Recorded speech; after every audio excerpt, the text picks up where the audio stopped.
స్వాగతం పలుకుదాం. దయచేసి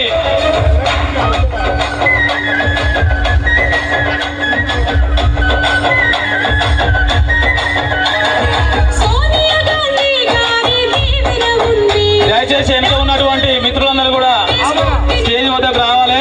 అందరూ కూడా ప్రతి ఒక్కరు కూడా రావాలని చెప్పేసి విజ్ఞప్తి చేస్తున్నాం.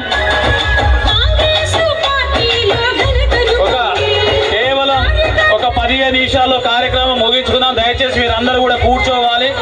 ఎవరి సీట్లలో వాళ్ళు కూర్చోవాలి.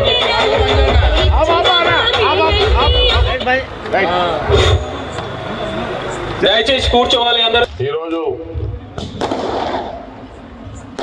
రోషన్ దౌలా వివేకానంద కాలనీ, ఈ యొక్క కాలనీకి మన కాంగ్రెస్ పార్టీ అభ్యర్థి ఏఐసిసి నుంచి వారిని ప్రతిపాదించి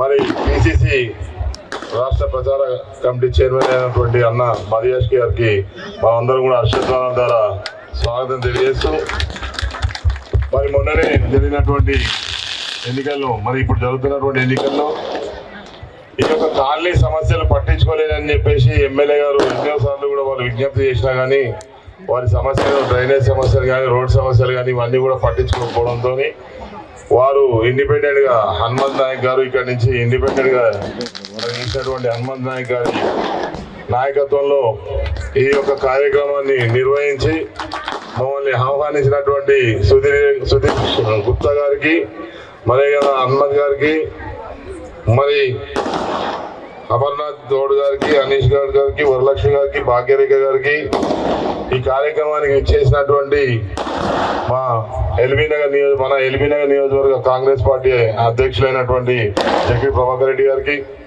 అదేవిధంగా బీసీ నాయకులైనటువంటి దుర్గయ్య గారికి, మాజీ కోఆప్షన్ సభ్యులైనటువంటి జిహెచ్ఎంసి శాలిని గారికి, వేదిక మీద ఉన్నటువంటి ఈ యొక్క కాలనీ వాసులకి, ముందున్నటువంటి మా మహిళా తల్లులందరికీ కూడా వందనం, శుభాభివందనం తెలియజేస్తూ, మరి మీ అందరికీ కూడా తెలుసు ఎల్బీనగర్ నియోజకవర్గంలో జరుగుతున్నటువంటి ఈ యొక్క ఎన్నికలు ప్రతిష్టాత్మకంగా 119 ఒక నియోజకవర్గాల్లో ఇదొకటి. ఎల్బీనగర్ చాలా ప్రధానమైనటువంటి నియోజకవర్గం. ఈ నియోజకవర్గానికి తెలంగాణ ఉద్యమం జరుగుతున్నప్పుడు, తెలంగాణ ఉద్యమం జరుగుతున్నప్పుడు ఎల్బీనగర్ నియోజకవర్గమే ఉద్యమగడ్డగా ఉండే.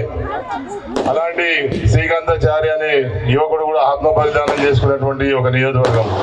తెలంగాణ కోసం ఆదిశలు ఆ రోజు యాజిటేషన్ నడుస్తున్నప్పుడు మరి అన్న మదన్న గారు పార్లమెంట్ అంటే ఎంపీగా ఉండే 2009 నుంచి 2014 వరకు, 2004 నుంచి 2014 వరకు అన్న ఎంపీగా ఉన్నప్పుడు తెలంగాణ ఉద్యమం ఊపిరందుకున్న రోజుల్లో పార్లమెంట్లో మరి అధికార పార్టీ పార్లమెంట్ మరి ఉన్నాడు, ఎంపీగా ఉన్నా కానీ పోరాటం చేసి ఆ రోజు మీరు అందరూ కూడా టీవీలలో చూశారు ఆయన ఏ విధంగా తెలంగాణ సాధన కోసం ఉద్యమం చేసిండో, పార్లమెంట్లో ఏ విధంగా మరి ఉన్నటువంటి సోనియమ్మ గారిని ఏ విధంగా ఒప్పించి తీసుకొచ్చిండు తెలంగాణ అనేది మీ అందరూ కూడా తెలిసిన విషయమే.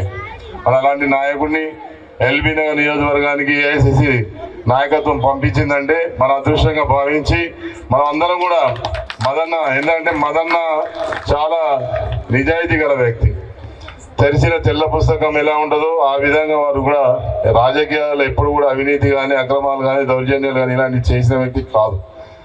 నిజాయితీగా ఉంటూ తాను ఉన్నటువంటి ఒక ఎల్బీ నగర్ నియోజకవర్గం తన పుట్టిన ఇంటికి, మన పుట్టిన గడ్డకి న్యాయం చేయాలనే ఒక ఆలోచనతో మరి గతంలో చూసినట్టయితే ఇక్కడి నుంచి కాంగ్రెస్ పార్టీ నుంచి గెలిచినటువంటి సుధీర్ రెడ్డి గారు సొంత పార్టీని వదిలేసి మరి గెలిపించిన ప్రజలను కూడా ఎలాంటి సమాచారం ఇవ్వకుండా ప్రజా తీర్పునే చెంపపెట్టుగా పెట్టి మరి ప్రజలందరినీ కూడా మోసం చేసి మరి బీఆర్ఎస్ పోయిన సంగతి అంతా మీ అందరికి తెలిసిన విషయమే.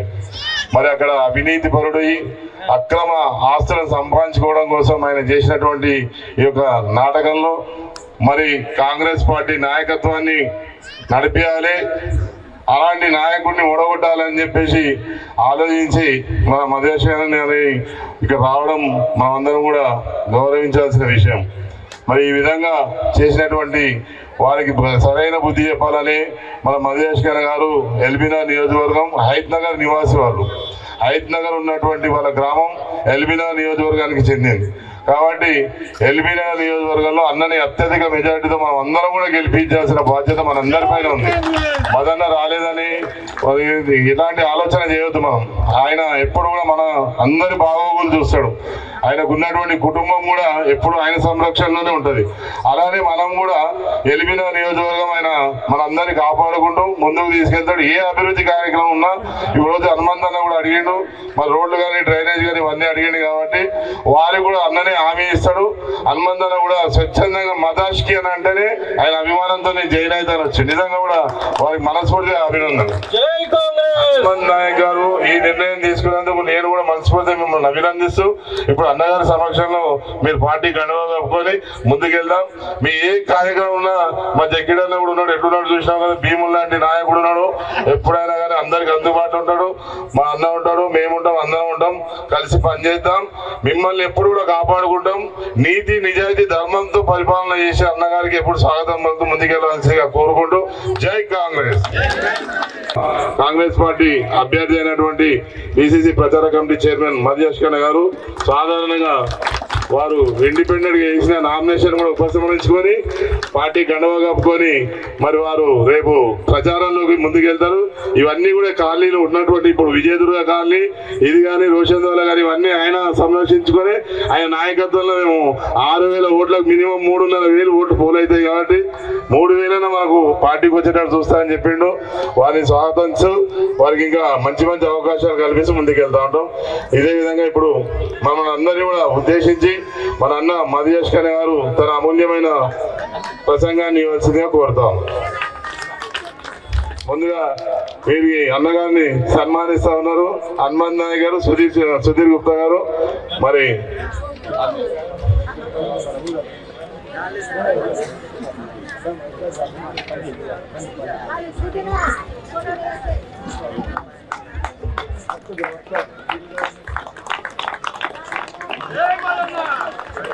జై మదన్న, జై జై.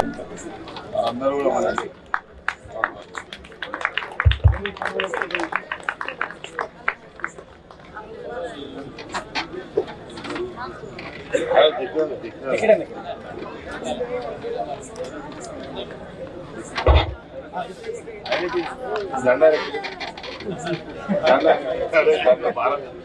అన్న కూడా ఉంది, అన్న కూడా ఉంది, అన్న కూడా ఉంది.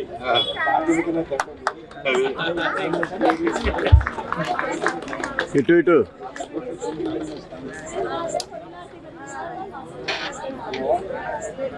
హనుమంత్ నాయక్ గారి సతీమణి గారు కూడా పార్టీలోకి ఆహ్వానిస్తా ఉన్నాం. వారు కూడా రేపటి నుంచి పార్టీ కార్యక్రమాల్లో పాల్గొంటారు. ఒక మహిళా నాయకురాలుగా ఇక్కడ మీ అందరికీ కూడా పరిచయం చేసి ముందుకెళ్తాం.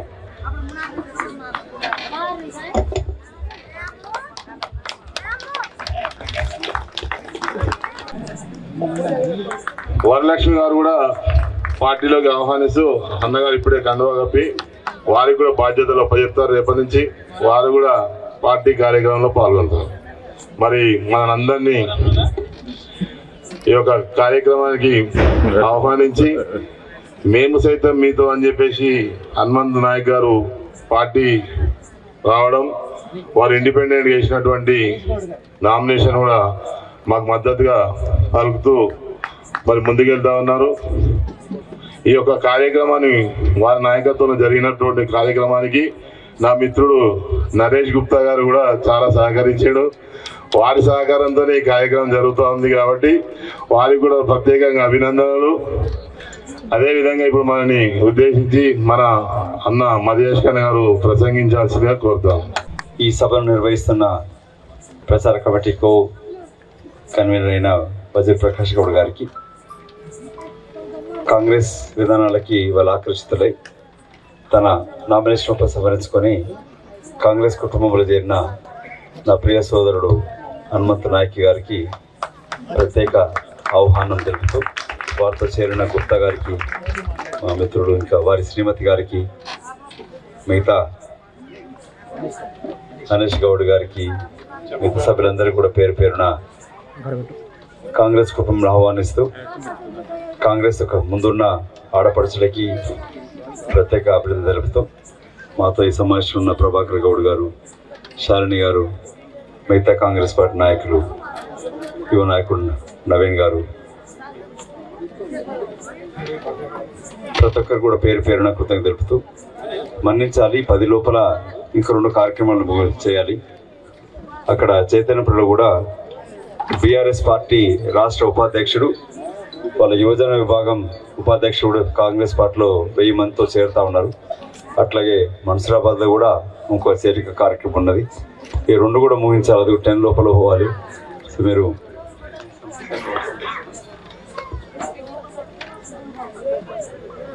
కనీస వసతులు లేక కాంగ్రెస్ పార్టీ నమ్మి ఎన్నుకుంటే మోసం చేసిపోయిన వ్యక్తి ఇక్కడ అభివృద్ధి కొరకే వస్తున్నా అని చెప్పి 5 సంవత్సరాలు చేసింది శూన్యం. ఎక్కడ చూసినా, ఏ కాలనీ చూసినా, ఇప్పుడు రోషన్ దౌలా చూసినా కూడా కనీస డ్రైనేజ్ సమస్య, డ్రైనేజీలు లేవు, రోడ్లు లేవు, తాగునీటి సౌకర్యాలు లేవు. ఒకటే మీకు చెప్పగలుగుతాం, రేపు ఏర్పడబోయే కాంగ్రెస్ పార్టీ ప్రభుత్వంలో మీ ప్రతినిధిగా కాంగ్రెస్ పార్టీ ఎమ్మెల్యేగా ఎన్నికైనాక వచ్చే కాంగ్రెస్ ప్రభుత్వంలో రోషన్ దౌలా అండ్ పక్క కాలనీ రెండింటి కూడా డ్రైనేజ్ సమస్య తీర్చి, రోడ్ల సమస్య తీర్చి ఏర్పించే కార్యక్రమం సంవత్సరం లోపలే తీర్చిదిద్దుతామని మీకు మనవి చేస్తూ, ఇచ్చిన 6 గ్యారంటీస్ కాంగ్రెస్ మేనిఫెస్టో గురించి, ఎస్సీ ఎస్టీ సప్లాన్ గురించి కూడా మిత్రుడు హనుమంత్ గారికి మిగతా ఓటర్స్ అందరూ కూడా వివరించమని కోరుతూ, నేను ఒకటి మీ యొక్క తోబుట్టుగా, మీ ప్రతినిధిగా ఉంటూ, కాంగ్రెస్ పార్టీ వాళ్ళ రేపు అధ్యక్షుడు రేవంత్ రెడ్డి గారు ఇక్కడ రాబోతున్నారు. అట్లాగే కాంగ్రెస్ పార్టీ జాతీయ అధ్యక్షులు మల్లికార్జున ఖర్గే గారు ఎల్లుండి పిఎన్టీ కాలనీ చౌరస్తాలో వారు రాబోతున్నారు. కర్ణాటక ఉప ముఖ్యమంత్రి డికే శివకుమార్ కూడా రాబోతున్నారు. ఆఖరిగా మన యొక్క ప్రచారం రాహుల్ గాంధీ గారి కన్నా ప్రియాంక గాంధీ గారి రాకతోటి రోడ్ షో తోటి ముగుస్తుంది మన విజయం. అంటే దీన్ని బట్టి మీకు అర్థమవుతుంటుంది కాంగ్రెస్ పార్టీ అధినాయకత్వం ఎల్బీనగర్ నియోజకవర్గం పైన ప్రత్యేక దృష్టి కేంద్రీకరించింది. సో మీ ప్రతినిధిగా రేపు ఎన్నికైనప్పుడు ఈ మౌలిక సమస్య తీర్చడమే కాకుండా ఎస్టీ సప్లాన్ కింద కూడా ఇక్కడ ఉన్న వాళ్ళకి 12 లక్షల రూపాయల పైన సప్లాన్ కింద యువకులకు ఇవ్వడమే కాకుండా ఎన్నో పథకాలు కూడా మన పిల్లలకు చదువు కొరకి, ఉద్యోగ అవకాశాల కొరకి, గ్యాస్ సిలిండర్ తెలుసు, మహాలక్ష్మి పథకం మీద వివరించాలని కోరుకుంటూ, మన్నించాలి. మరి తొందరగా 10 లోపల ఇంకో కార్యక్రమం వెళ్ళాలి కాబట్టి నేను అతి త్వరలోనే మళ్ళీ వస్తాను. హనుమంత్ గారితో కలిసి పూర్తిగా ఇక్కడ రోషన్ దౌలా మీతో కలిసి తిరుగుదామని చెప్తూ, మీరు కాంగ్రెస్లో చేరినందుకు మీరు రేపు 4 గంటలకు మీరు అక్కడికి రండి. మన వనస్థలిపురానికి రైతు బజార్లో పెద్దలు రేవంత్ రెడ్డి గారి సమక్షంలో కూడా మీకు సగౌరవంగా మనసు ఆహ్వానిస్తాం. ఎల్లుండి ఆల్ ఇండియా కాంగ్రెస్ అధ్యక్షులే వస్తున్నారు. వారి సమక్షంలో మేము పరిచయం చేసి మిమ్మల్ని మేము బలవంతం చేసినప్పుడు కాంగ్రెస్ పార్టీ బలంగా ఉంటుంది. మీరు మాత్రం ఈ యొక్క 7 రోజులు మీ యొక్క అభిమానులతోటి, అందరితోటి, మీ కార్యకర్తలతోటి కాంగ్రెస్ చేరు కాబట్టి కాంగ్రెస్ కుటుంబ సభ్యులతోటి మన గెలుపుకు కృషి చేయాలని కోరుకుంటూ, కాంగ్రెస్ ఒక జాతీయ పార్టీ అన్ని విధాలా 24 అవర్స్ ఈ 7 రోజులు 24 అవర్స్ తిరుగుతాను.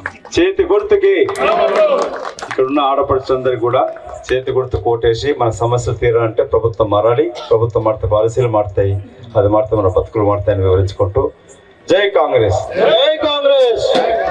చేతి గుర్తుకే, చేతి గుర్తుకే.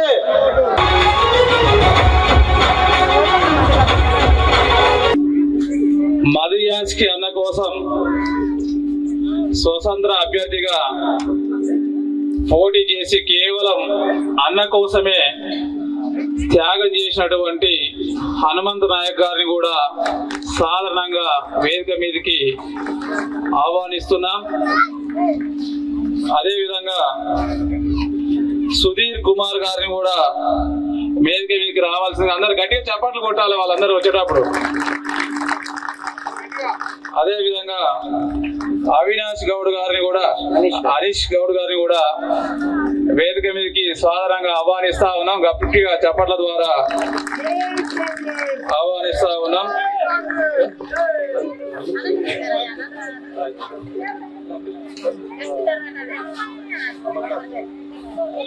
అమర్నాథ్ గౌడ్ గారిని వేదిక మీదకి రావాల్సిందిగా మరి మన చప్పట్ల ద్వారా ఆయన కూడా వేదిక మీదకి సాధారణంగా ఆహ్వానిస్తా ఉన్నాం. ఇంకా దశరథం గారిని కూడా వేదిక మీదకి రావాల్సిందిగా విజ్ఞప్తి చేస్తా ఉన్నాం. పిలిచిన వాళ్ళు పిలిచినట్టుగా వేదిక మీదకి వస్తూ ఉండాలి. ఎందుకంటే సాయంత్రం మరి కొద్దిసేపట్లో, ఎందుకంటే మనకు ఎన్నికల సమయం అనేది 10 గంటల వరకే ఉంటుంది కాబట్టి ఈ లోపు కార్యక్రమం ముగించుకోవాలి, భోజనాలు చేసుకోవాలి. చాలా మంది మహిళలు ఇచ్చేసినారు కాబట్టి మరి ఇంటి దగ్గర వాళ్ళ పిల్లలు కూడా వెయిట్ చేస్తూ ఉంటారు.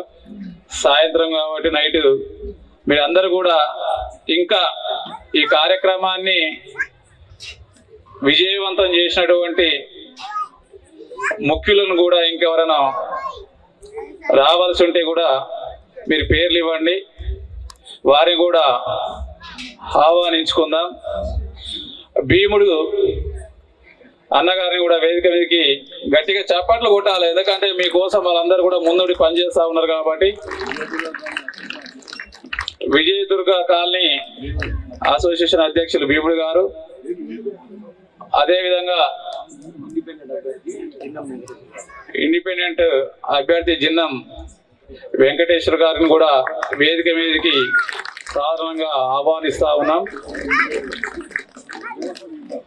అమృత్ కుమార్ గారిని కూడా వేదిక మీదకి సాధారణంగా ఆహ్వానిస్తా ఉన్నాం. గట్టిగా మన చప్పట్ల ద్వారా వారిని కూడా వేదిక మీదకి ఆహ్వానిస్తా ఉన్నాం.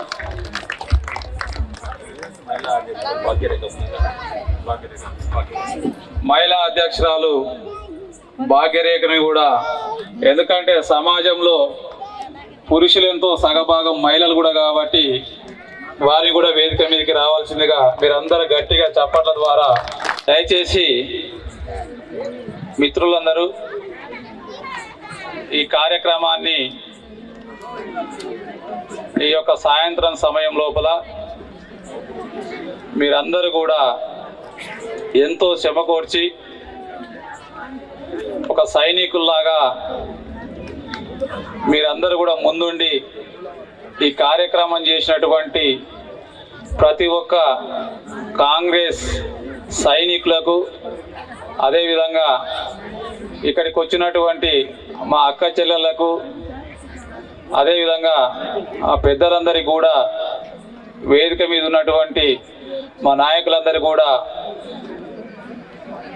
పేరు పేరున కృతజ్ఞతలు తెలియజేస్తూ, మీకందరికీ తెలుసు ఈరోజు ఇక్కడ మీటింగ్ ఎందుకు పెట్టుకున్నాం. మధుయాస్కి గౌడ్ గారు తెలంగాణ రాష్ట్ర స్థానంలో ముఖ్యంగా ఆయన గురించి తెలుసుకోవాలి.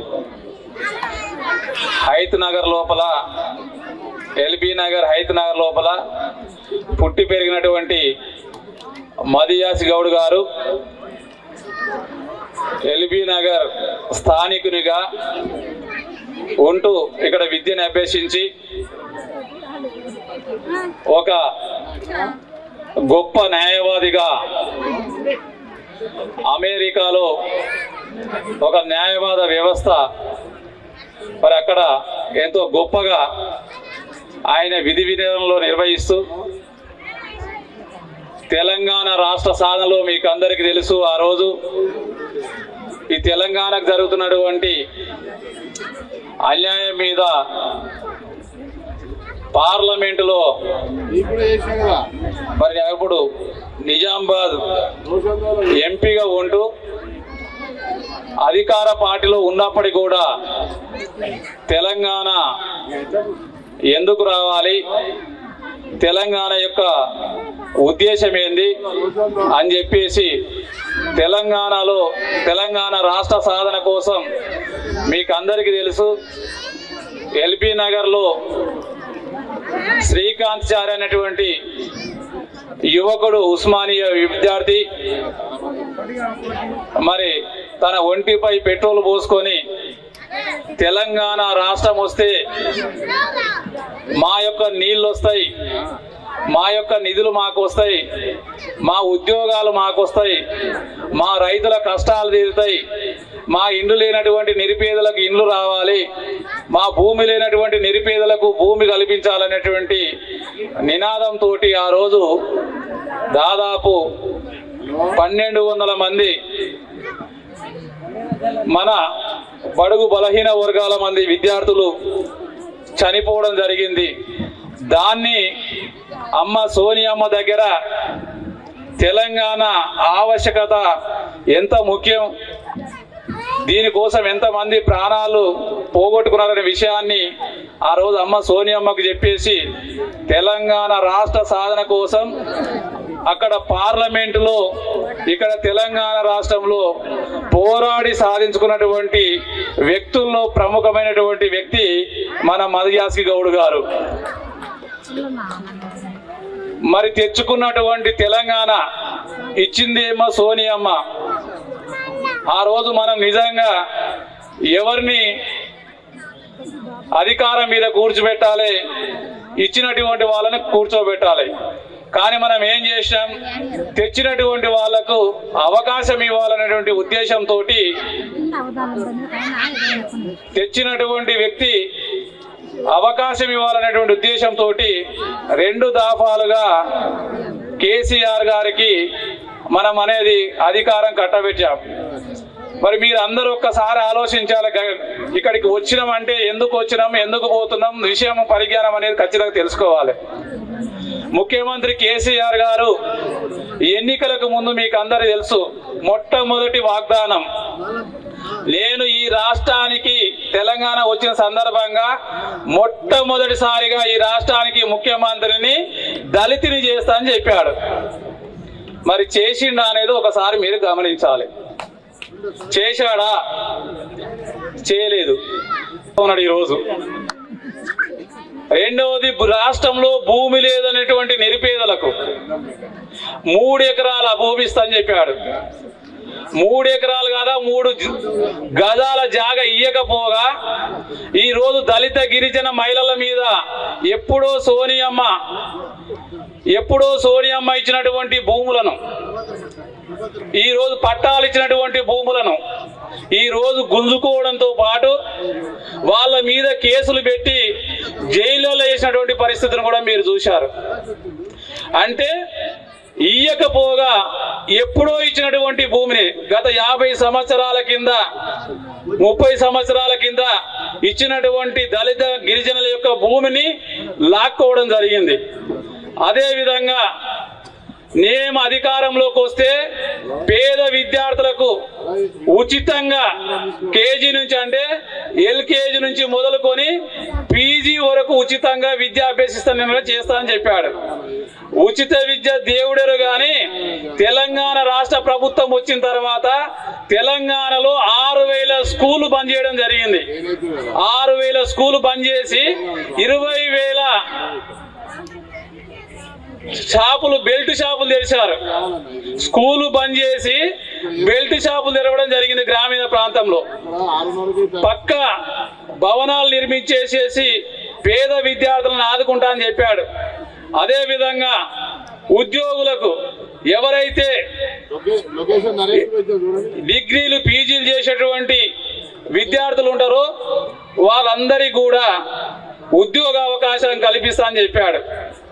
ఈరోజు ఉద్యోగాలు కాదు కదా, 8 సంవత్సరాల కాలంలో ఎక్కడ కూడా ఉద్యోగాలు భర్తీ చేయకుండా చదువుకుంటున్నటువంటి నిరుద్యోగులు మన పిల్లలు ఎక్కడైతే చదువుకుంటున్నారో వాళ్ళకు ఉద్యోగాలు రాకుండా ఈరోజు ఏం చెప్తా ఉన్నాడు ముఖ్యమంత్రి గారు, గొర్రెలు కాసుకోండి, బర్రెలు కాసుకోండి, చేప పిల్లలను పెంచుకొని అంటున్నాడు. మరి ఇంటికో ఉద్యోగం అని చెప్పినటువంటి ముఖ్యమంత్రి మీరందరూ చూశారు వాట్సాప్లలో, ఫేస్బుక్లలో, గత పేపర్లో. ఇంటికో ఉద్యోగం ఎవరికి ఇయ్యలే, కానీ వాళ్ళ ఇంట్లో మాత్రం మీకు అందరికీ తెలుసు 4 ఉద్యోగాలు 5 ఉద్యోగాలు వచ్చినాయి. ఎవరెవరికి వచ్చినాయి? వాళ్ళ కొడుకు కేటీఆర్కి వచ్చినాయి, అమ్మ కవితమ్మకు వచ్చింది, అల్లుడు హరీష్ రావుకి వచ్చింది, అక్కడ సడ్డకుడు కొడుకు సంతోష్ రావుకి వచ్చింది. ఇక్కడ ఎంతమందికి పదవులు వచ్చినాయి? 5 మంది పదవులు వచ్చినాయి ఒక ఇంట్లో. కానీ ఒక ఇంట్లో ముసలాయన ఉంటే ఈయనకు పింఛన్ ఇస్తే ముసలవ్వకు పింఛన్ రాదట. మరి మీ ఇంట్లోనేమో 4గురికి ఉండాలి, అది ఒక్కొక్కరికి 4 లక్షల రూపాయల జీతం. కానీ 2000 రూపాయలు పింఛన్ ఇవ్వడానికి మాత్రం ముసలమ్మకి ఇస్తే ముసలాయనకి ఇయ్యడు, ముసలాయనకి ఇస్తే ముసలవ్వకి ఇవ్వడు. ఇది కేసీఆర్ యొక్క పరిపాలన విధానం. అంటే ఇక్కడ మీరు ఒకసారి గమనించాలి, ఎటు తెలంగాణ మనం ఎందుకు తెచ్చుకున్నాం, దేనికోసం తెచ్చుకున్నాం, ఈరోజు జరుగుతున్నటువంటి పరిణామాలు ఏందని చెప్పేసి గత 10 సంవత్సరాలుగా అందరి కూడా చూసి మొన్నటి వరకు కూడా చెప్పాడు. మళ్ళా మొన్న పోయిన ఎన్నికల్లో ఎవరైతే డబుల్ బెడ్రూమ్కు అప్పీల్ చేసుకుంటారో వాళ్ళందరికీ కూడా డబుల్ బెడ్రూమ్ ఇస్తా అని చెప్పాడు. ఎవరికైనా ఇచ్చిన వాళ్ళు ఉంటే ఇక్కడ చేతులు ఏపట్టిండు, డబుల్ బెడ్రూమ్ మాకు వచ్చిందని చెప్పేసి. ఎవరికి డబుల్ బెడ్రూమ్ రాలే. 6 లక్షల రూపాయలు ఇస్తా, డబుల్ బెడ్రూమ్ కట్టుకోండి. అప్పుడు కాంగ్రెస్ ప్రభుత్వంలో ఇచ్చినటువంటి ఇళ్లలో పిట్టెగూడు లాంటి ఇండ్లు ఉన్నాయి. అక్కడ ముసలాం ఉంటే ఎక్కడ వండుకోవాలి, ముసలాయన ఉంటే ఎక్కడ వండుకోవాలి, కొడుకు ఉంటే ఏడ వండుకోవాలి, కోడలు ఉంటే ఏడ వండుకోవాలి, చిన్న మేకపిల్లు ఉంటే ఏడ కట్టేసుకోవాలి అని చెప్పేసి చెప్పినటువంటి ముఖ్యమంత్రి గారు దాదాపు 9 సంవత్సరాలైనాక ఏం చెప్పాడు మొన్న, నా వల్ల కాదు 6 లక్షలు ఇవ్వడానికి, డబుల్ బెడ్రూమ్ నేను కట్టియలేను, మీకు ఎవరికైతే సొంత జాగాలు ఉంటాయో ఆ సొంత జాగాలు ఉన్న వాళ్ళకు 3 లక్షల రూపాయలు ఇస్తా, మీరే కట్టుకోండి అని చెప్పిండు. పోనీ అట్లేమన్నా ఇచ్చిండంటే ఎవరికి ఇవ్వలే. మొన్న ఎన్నికల ముందు లీస్టు రాసుకున్నారు, వాళ్ళ సొంత కార్యకర్తల పేరు రాసుకున్నారు, ఖతం చేశారు. అదేవిధంగా దళిత బంధు అని చెప్పారు. మీకు ఎంతమందికి దళిత బంధు వచ్చిందో మరి మీ చేతులు ఎత్తి చెప్పాలి. ఇక్కడ ఎంతమందికి దళిత బంధు వచ్చిందో? దళిత బంధు లేదు, బీసీ బంధు లేదు, మైనార్టీ బంధు లేదు. ఏది చెప్పడం వరకే, కానీ చేసింది మాత్రం శూన్యం. అదేవిధంగా మీరు చూశారు, ఈరోజు ఎంతో మంది మన పిల్లలు శ్రీ చైతన్య స్కూళ్ళల్లో, నారాయణ స్కూళ్ళల్లో ఒక్కొక్క విద్యార్థికి 1,50,000 రూపాయలు ఫీజులు కడతా ఉన్నాం సంవత్సరానికి. కానీ ఇప్పుడు ఆయన వచ్చి తెలంగాణ ముందు ఏం చెప్పాడు, తెలంగాణ వచ్చిన తర్వాత ఈ యొక్క ఏదైతే ప్రైవేట్ కార్పొరేట్ హాస్పిటల్ అది యొక్క స్కూల్స్ ఉన్నాయో వాళ్ళని యొక్క భరతం పడతా అని చెప్పిండు. కానీ భరతం పట్టలే. ఒక నారాయణ స్కూల్కి ఏమో ఆయన కొడుకు ప్రాతినిధ్యం వహిస్తుండు, శ్రీ చైతన్య సేవకేమో హరీష్ రావు వాళ్ళ అల్లుడు ప్రాతినిధ్యం వహిస్తున్నారు. ఈ రోజు పోయి మనము ఈ యొక్క ఫీజుల గురించి అడిగితే రివర్స్ లో మన మీద కేసులు పెట్టే పరిస్థితికి వచ్చారు వాళ్ళు. అంటే ఒక్కసారి ఆలోచన చేయండి. మొన్న మీరు చూశారు సరూర్నగర్లో పబ్లిక్ స్కూల్, సరూర్నగర్లో దాదాపు 600 మంది ఉన్నటువంటి ఒక గవర్నమెంట్ స్కూల్ ఉంటుంది. 600 మంది చదువుకునేటువంటి పబ్లిక్ స్కూల్లో ఒక్క బాత్రూమ్ ఉంది. ఒక్క బాత్రూంలో 600 మంది అమ్మాయిలు ఏ విధంగా ఉపయోగించుకుంటారో ఒకసారి ఆలోచించారు. ఈయన ఉన్నటువంటి ప్రగతి భవన్లో ఏమో 20 బాత్రూమ్లు ఉంటాయి 4గురికి. కానీ మన పిల్లలు చదువుకున్నటువంటి ప్రభుత్వ పాఠశాలల్లో ఎన్ని ఉన్నాయంటే ఒకే ఒక బాత్రూమ్ ఉంది. చాలా మంది అమ్మాయిలు టాబ్లెట్లు వేసుకొని స్కూల్కి పోయే పరిస్థితి వచ్చింది ఈరోజు. ఎంతవరకు మార్నింగ్ 9 గంటల నుంచి సాయంత్రం 4 గంటల వరకు ఆ పిల్లల యొక్క పరిస్థితి ఏంది? ఈరోజు స్కూళ్ళు లేవు, టీచర్లు స్కూల్ బడి ఉంటే టీచర్ ఉండడు, టీచర్ ఉంటే బడి ఉండదు. పరిస్థితి ఏంటంటే గ్రామీణ ప్రాంతాల్లో ఉన్నటువంటి ప్రభుత్వ పాఠశాలలు మొత్తం మూసేసారు. కారణం ఏంటంటే ప్రైవేటు పాఠశాలకు పోవాలి, ప్రైవేటు పాఠశాలకు పోయి చదివించుకోవడం లేదు. చాలా మంది మీకు అందరికీ తెలుసు. అంటే ఈ విధంగా ఒకటి నిధులు పోయినాయి, ఉద్యోగాలు పోయింది, చదువు పోయింది. ఇంకా ఆరోగ్య విషయానికి వద్దాం. ఉస్మానియా, మనకు జ్వరం వస్తే ఎక్కడ పోవాలి? హైదరాబాద్ లో ఉస్మానియా గాంధీ హాస్పిటల్ పోవాలి. మీకు అందరు తెలుసు అక్కలు, మీరు అందరూ పోయి ఉంటారు. ఉస్మానియా హాస్పిటల్లో ఏ ఒక్క బాత్రూమ్ కు డోర్ ఉంటుందా? మీకు ఒక్కసారి చూడండి. ఏ ఒక్క బాత్రూమ్ కు డోర్ ఉండదు. ఎక్కడ కూడా ఒక బెడ్ మీద బెడ్షీట్ ఉండదు. ఒక పేషెంట్ తీసుకుపోదామంటే వీల్ చైర్ ఉండదు. పండుకోబెడదామంటే బెడ్ ఉండదు. ఆక్సిజన్ వేద్దామంటే ఆక్సిజన్ ఉండదు. ఎమర్జెన్సీలో పోతే ఎక్కడ కూడా వెంటిలేటర్ ఉండే పరిస్థితి లేదు. మనం అందరం చూస్తాం, అక్కడికి పోతే మనుషులను కూడా ట్రీట్మెంట్ చేసిన పరిస్థితి ఉండదు. చీదరించుకున్నటువంటి పరిస్థితి. ఇప్పటికి కూడా ఆ హాస్పిటల్కి వస్తే ఉన్న రోగమేమో కానీ ఇంకా అందులోకి వస్తే చచ్చిపోయేటోడు ఎక్కువ. బతికేటోని కంటే హాస్పిటల్కి పోతే బతుకు కోసం పోతారు. కానీ ఇప్పుడు ఉన్నటువంటి హాస్పిటల్కి పోతే వాడు శవమై బయటకు వచ్చే పరిస్థితి ఉంది. దీన్ని పక్కన పెడితే ఇంకొకటి, మొన్న కరోనా సమయం మీరందరికీ తెలుసు. కరోనా సమయంలో చాలా మంది తమ ఆస్తులను కూడా తెగ నమ్ముకొని మనం ప్రైవేట్ హాస్పిటల్కి పోయినప్పటి పరిస్థితి. కానీ కేసీఆర్ గారు ఏమన్నారు? ఆయనకు ఎవరో ఒక డాక్టర్ ఫోన్ చేసిండట, కరోనా తెలంగాణకు రాదు, కరోనా తెలంగాణకు రాదు, ఇక్కడ బాగా ఎండలు ఉంటాయి, ఇక్కడ బాగా ఎండలు ఉంటాయి కాబట్టి కరోనా రాదని చెప్పిండు.